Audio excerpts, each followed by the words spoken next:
ॐ भूर्भुवः स्वः तत्सवितुर्वरेण्यं भर्गो देवस्य धीमहि धियो यो नः प्रचोदयात्। ओम शांति शांति शांति। नमस्कार दोस्तों, मैं आपको महर्षि रामन द्वारा बताया गया आत्मा अनुसंधान का सिद्धांत, जिसको वो सेल्फ इंक्वायरी के नाम से ज़्यादा लोग जानते हैं, स्मरण होगा कि आत्म भान एवं आत्म विस्मृति के प्रकरण में श्री रमन ने कहा था, देह मन के माध्यम से कार्य करने वाला कोई व्यक्ति है। इस विचार को त्यागने मात्र से आत्म साक्षात्कार किया जा सकता है। उनके भक्तों में से कुछ परिपक्व साधक तुरंत इसे सरलता से सिद्ध करने में समर्थ थे, किंतु दूसरों के लिए जीवन भर की दृढ़ वैचारिक आदतों को किसी विशेष प्रकार की आध्यात्मिक साधना के बिना त्याग कर इसे सिद्ध करना असंभव था।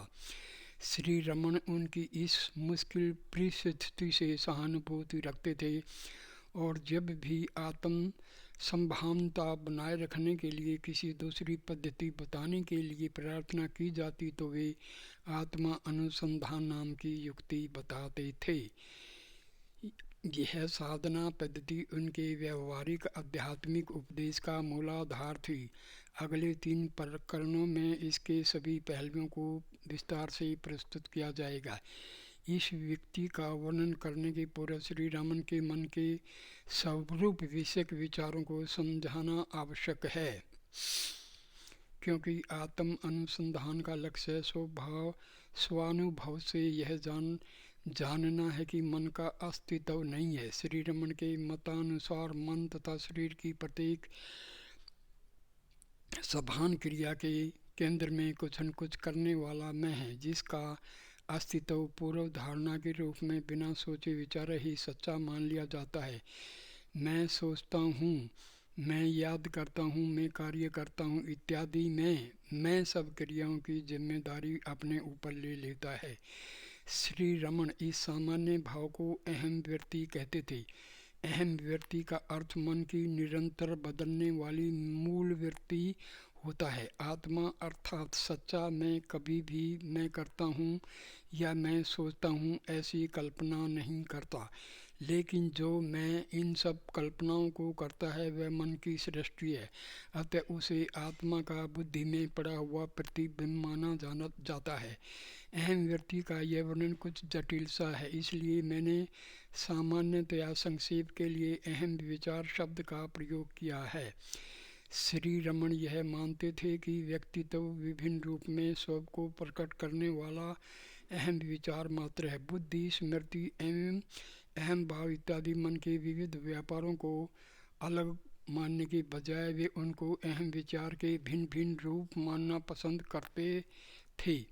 व्यक्तित्व मन से अलग नहीं है, मन अहम विचार से अलग नहीं है। अतः सच्चे में रूप आत्मा का ज्ञान होने पर उससे भिन्न व्यक्तित्व का भाव यदि अदृश्य हो जाए तो मन तथा अहम विचार भी अदृश्य हो जाते हैं।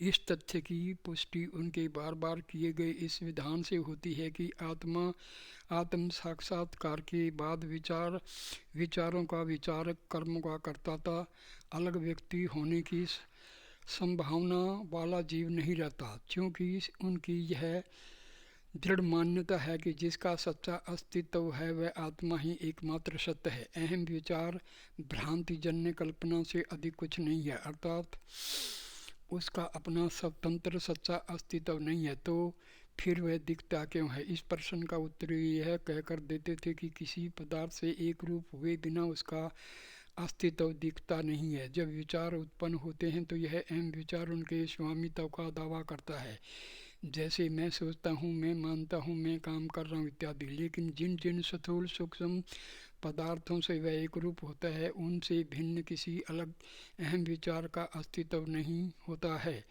वह सतत रहने वाला तत्व है। ऐसा लगता है कि उसका वस्तुओं से तादात्म्य का प्रभाव निरंतर जारी रहता है। इन सारे तादात्म्यों का मूल इस गलत प्रारंभिक धारणा में ढूंढा जा सकता है कि यह मैं आकार का अहम विचार स्वामी के रूप में या उनमें निवास करने वाले के रूप में शरीर तक मर्यादित है, अथवा शरीर के भौतिक आकार के समान आकार वाला है।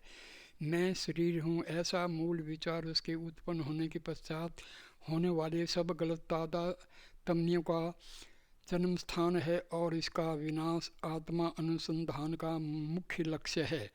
श्री रमण हमेशा कहते थे कि यह आत्मा को मर्यादित करने वाले तादात्म्यों की पुरानी आदत को दृष्टा मैं को वह जिन वस्तुओं के विचारों से स्वयं को एक रूप मानता है उनसे अलग करने के प्रयत्न के द्वारा रोकी या बदली जा सकती है, क्योंकि इस व्यक्तिक अहम विचार का अस्तित्व किसी पदार्थ के आश्रय के बिना टिक नहीं सकता। यदि साधक दृष्टा रूप में मैं अथवा मैं हूँ के अनुभव पर इतनी तीव्र एकाग्रता से ध्यान केंद्रित करे कि मैं यह या वह हूँ ऐसा विचार उत्पन्न न हो, तो व्यक्तित्व में पदार्थों के साथ तादात्म्य में नहीं कर सकेगा। इस मूलभूत अहम के प्रति निरंतर ध्यान जारी रखा जाए तो व्यक्तिक मैं का अदृश्य हो जाएगा और उसके स्थान में आत्मा का सीधा अनुभव होने लगेगा। इस मैं या मैं हूँ के प्रति सतत आंतरिक संभावना बनाए रखने के प्रयत्न को भी श्री रामन का आत्मानुसंधान करते थे और अहम विचार की असत्यता प्रकट कर देने वाले सबसे अधिक प्रभावी उपायों के रूप में इसकी सिफारिश करते थे। श्री रमन के शब्दों में यह अहम विचार आत्मा अथवा हृदय से प्रकट होता है और जब उसकी वस्तुओं के विचारों के साथ तादात्म्य स्थापित करने की पुरानी आदत छूट जाती है तो आत्मा में विलीन हो जाता है। इस कारण वे हमेशा अपने उपदेश को अहम विचार के उदय तथा अस्त की प्रक्रिया के साथ जोड़ते थे। वे कहते हैं कि अहम विचार को इसके जन्म स्थान में लीन कर दीजिए या अहम विचार कहाँ से प्रकट होता है इसकी तलाश कीजिए। इन सभी विधानों का तात्पर्य समान होता है। भाषा किसी प्रकार की हो, वे अपने भक्तों को यह अहम विचार की संभावना तब तक बनाए रखने की सलाह देते थे जब तक वह जहाँ से प्रकट हुआ था उसी प्रकार अपने जन्म स्थान में लुप्त न हो जाए। वे अक्सर कहा करते थे कि मैं का निरंतर विचार करने से अथवा बार बार अहम का मानसिक उच्चारण करने से भी सही दिशा में प्रगति हो सकती है, लेकिन यह ध्यान में रखना जरूरी है कि अभ्यास की यह प्रारंभिक भूमिका है। मैं का उच्चारण विचारक एवं विषय विचार के द्वैत की सीमा में होता है तथा इस प्रकार के द्वैत के रहते अहम विचार बढ़ता रहेगा। आखिर वह तभी नष्ट होगा जब स्थूल भौतिक पदार्थों का और सूक्ष्म मानसिक विचारों का दिखना समाप्त होगा।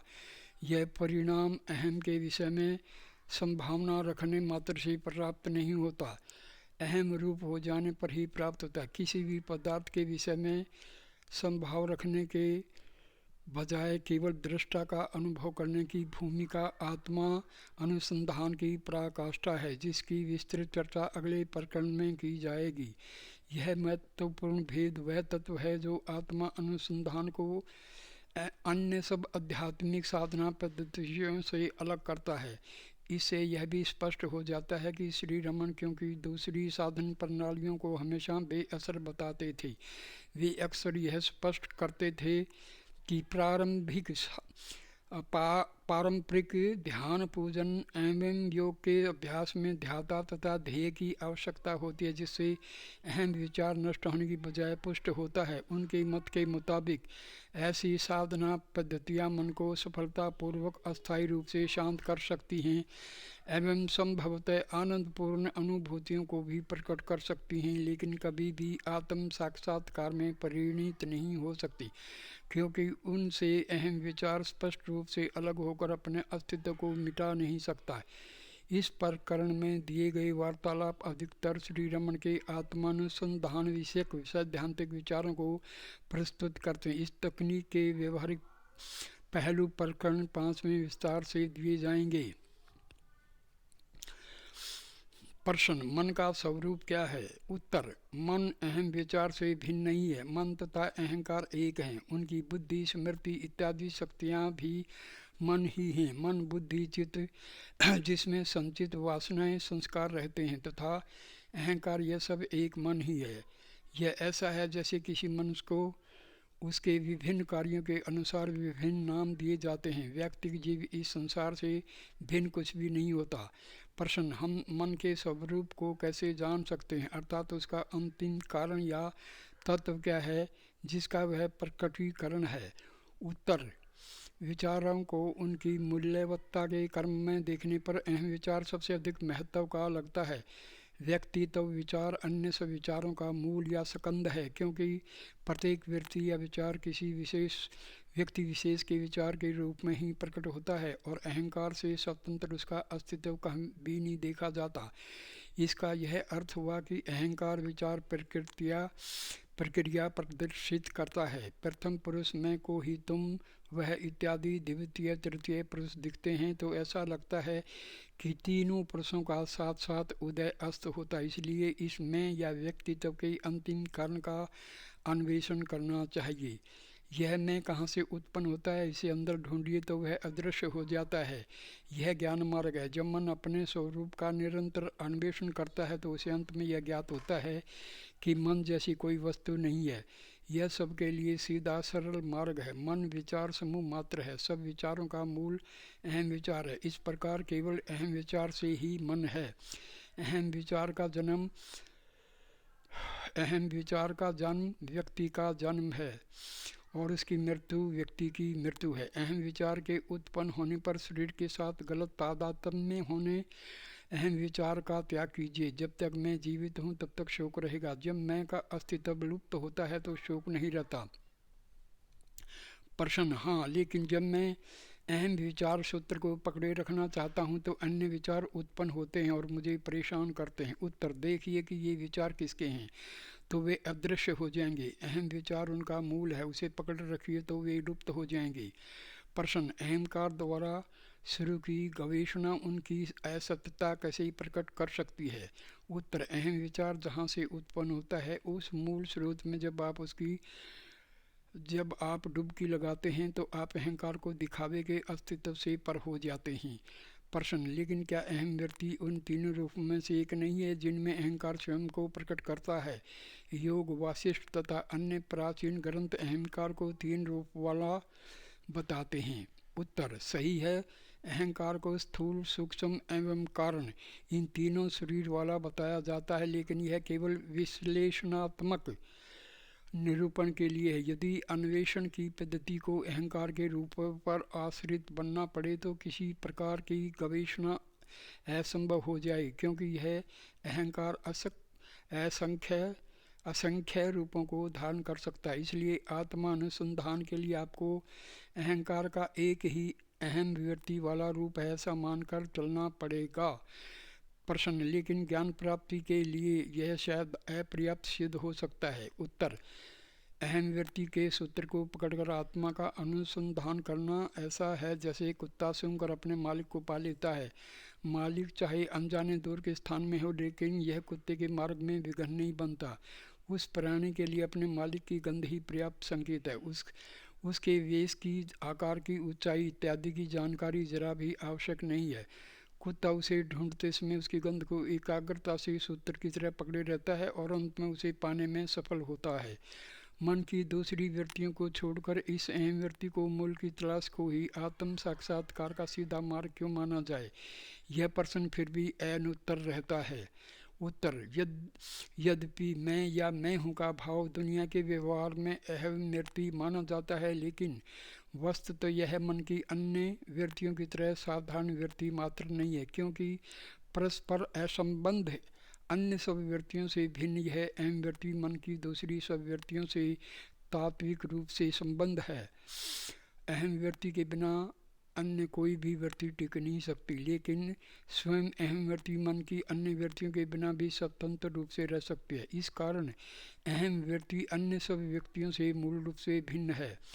इससे यह स्पष्ट है कि अहम वृत्ति के मूल की तलाश अहंकार के किसी एक रूप के आधार की तलाश नहीं है, बल्कि उस मूल स्रोत की तलाश है जहाँ से मैं का भाव प्रकट होता है।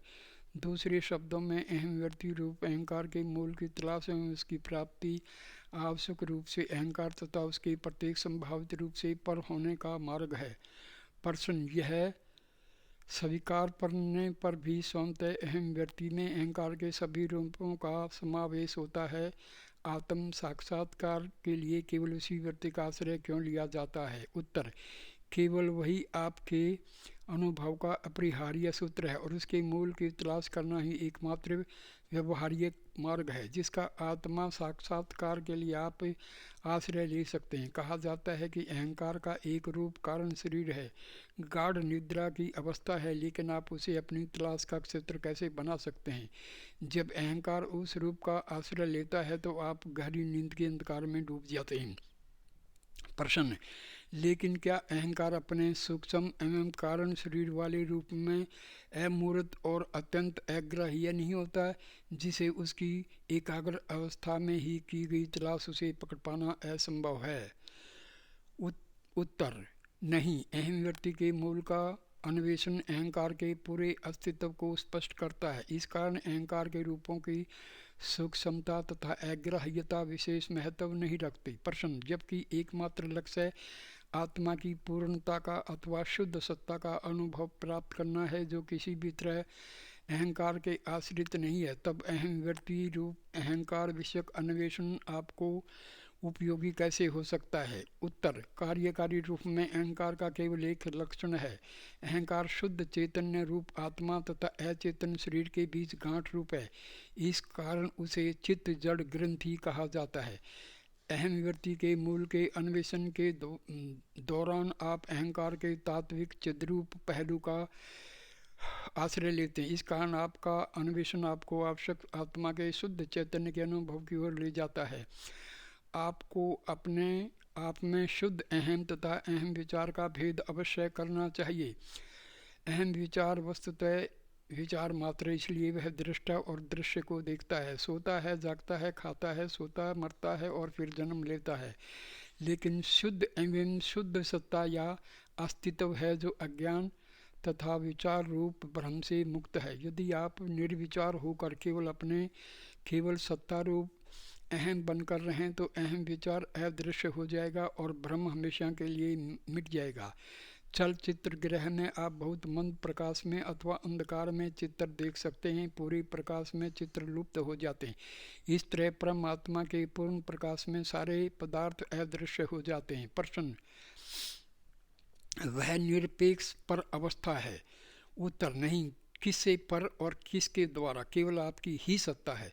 प्रश्न, कहा जाता है कि आत्मा मन से परे है, फिर भी उसका अनुभव मन से ही होता है। मन उसका चिंतन नहीं कर सकता, मन से उसका विचार या कल्पना भी नहीं की जा सकती और सिर्फ मन से उसे देखा जाता है। इन विरोधों का मेल किस प्रकार बिठा जाए?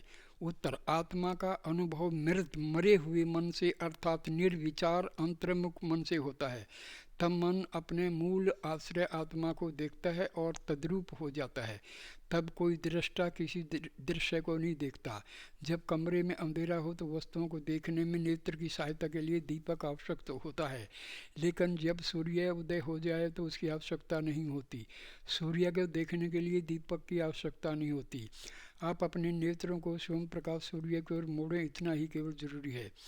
इसी प्रकार मन का उपयोग है। पदार्थों को देखने के मन की प्रतिबिंबित प्रकार की आवश्यकता है। हृदय को देखने के लिए मन को उसकी ओर अंतर्मुख कर देना पर्याप्त है।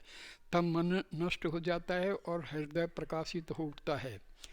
मन का मूल तत्व चैतन्य या संभावनता है। जब वह अहंकार के अधीन होता है तब वह तर्क करने की, विचार करने की और इंद्रियों से विषय का ग्रहण करने की शक्ति के रूप में कार्य करता है। क्योंकि वैश्विक मन में अहंकार से सीमित नहीं होता, इसके लिए स्वयं से भिन्न कुछ नहीं है, अतः वह केवल चैतन्य रूप है। I am that I am, मैं वह हूँ, मैं वह हूँ। इस बाइबल के कथन का यह अभिप्राय है। अपने ही आत्मा की परम चेतना में जब मन का लक्ष्य लय होता है, समझिए कि तब इच्छा, क्रिया तथा ज्ञान इत्यादि की सारी क्रिया शक्तियाँ उस चेतना में केवल काल्पनिक ख्यालों जैसी दिखती हैं और स्वतः पूर्णतः लुप्त हो जाती हैं। स्मृति एवं विस्मृति जैसे द्वंद्वों के सहारे कार्य करने वाला अशुद्ध मन ही जन्म मरण चक्कर रूप संसार है। विचार तथा विस्मृति की क्रियाएं जिसमें नष्ट हो गई हैं, ऐसा सच्चा अहम ही मोक्ष है, और उसमें जन्म मरण का हेतु प्रमाद अहम वृत्ति नहीं है, आत्म विस्मृति नहीं है। प्रश्न, अहंकार का नाश कैसे किया जाए?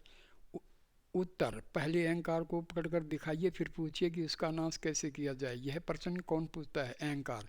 क्या अहंकार कभी स्वयं अपनी मृत्यु की सम्मति दे सकता है? ऐसे प्रश्न पूछते रहना अहंकार को सुरक्षित रखने का मार्ग है, उसे नष्ट करने का नहीं।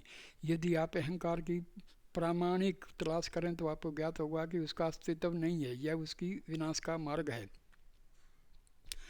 आत्मा अनुभव किस प्रकार संभव बनाया जाता है? उत्तर, अग्नि से चिंगारी की तरह आत्मा से एक स्फुलिंग निकलता है जिसे अहंकार कहते हैं। अज्ञानी में उत्पन्न होती स्वयं को किसी पदार्थ के साथ तद्रूप बना देता है।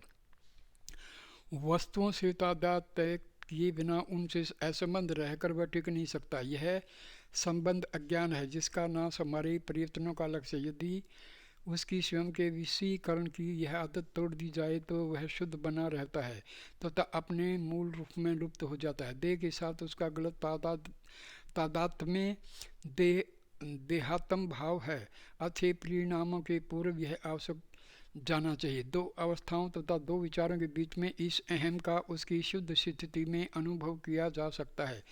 अहंकार उस जोंक तृण जलुका की तरह है जो अपने पहला आश्रय तभी छोड़ती है जब वह अगले कदम का आश्रय पा लेती है। जब वह पदार्थों के एवं विचारों के संपर्क से मुक्त होता है तब अहंकार का सच्चा रूप जाना जाता है। यह प्रेत पिशाचक जैसी अहंकार रूप का आश्रय लेके ही अस्तित्व में आता है।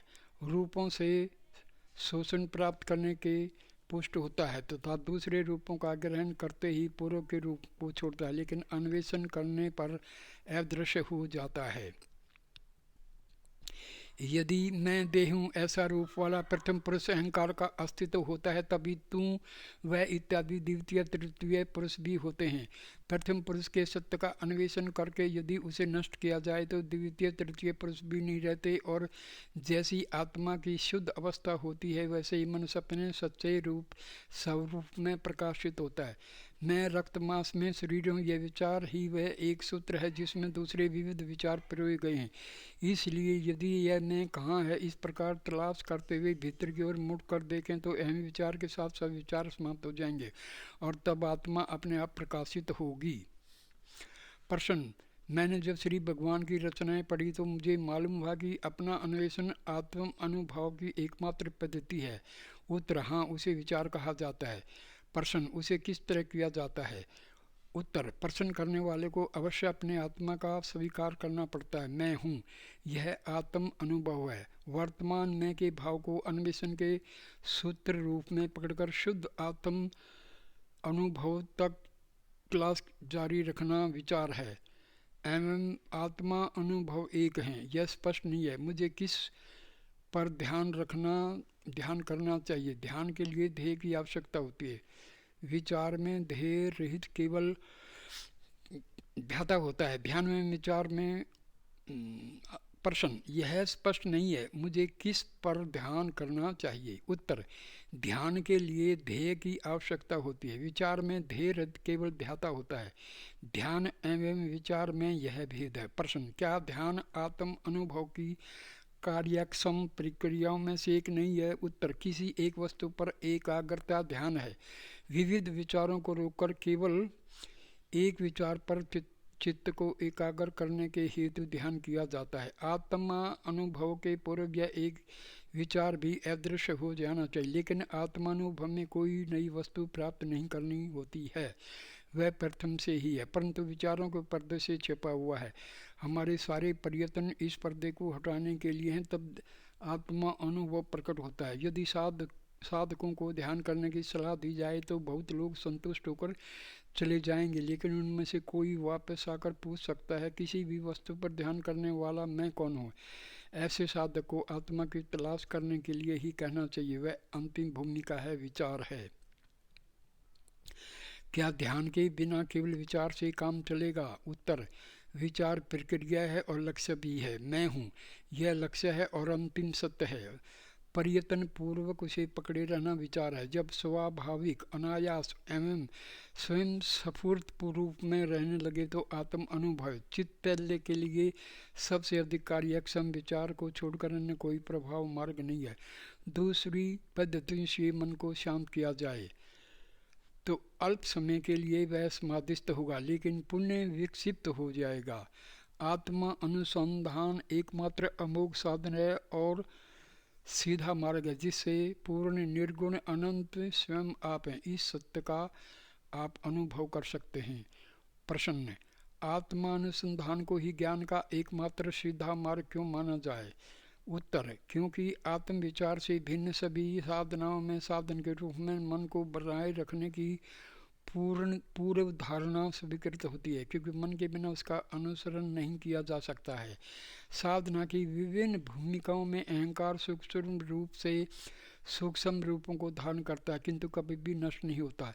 जनक ने जब कहा, अब मैंने उस चोर को जान लिया है जो अब तक मुझे परेशान करता रहा, अब मैं अविलंब उसको नष्ट करने का सीधा उपाय करूँगा, तो वह राजा अहंकार या मन के उद्देश्य से ऐसा कह रहा था। लेकिन इस चोर को अन्य साधनाओं से भी तो पकड़ा जा सकता है।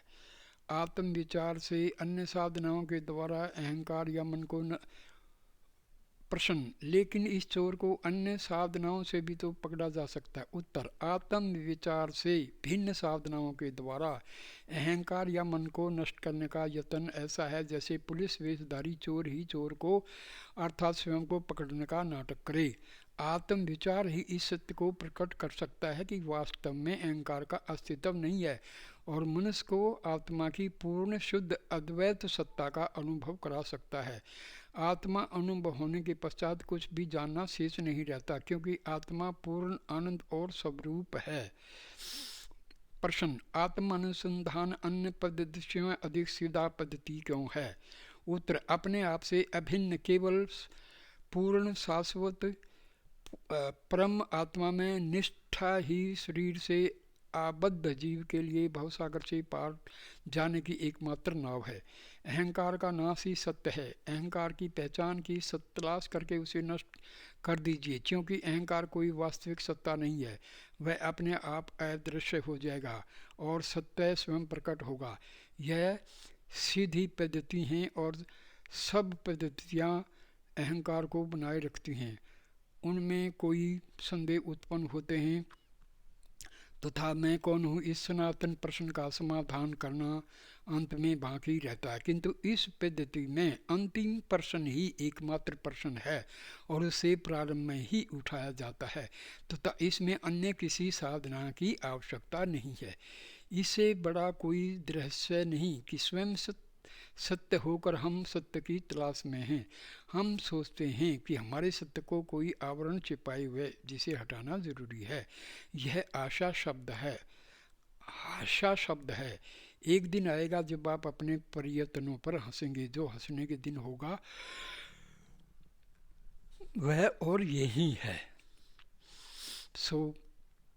ये जो है यहाँ वीडियो को हम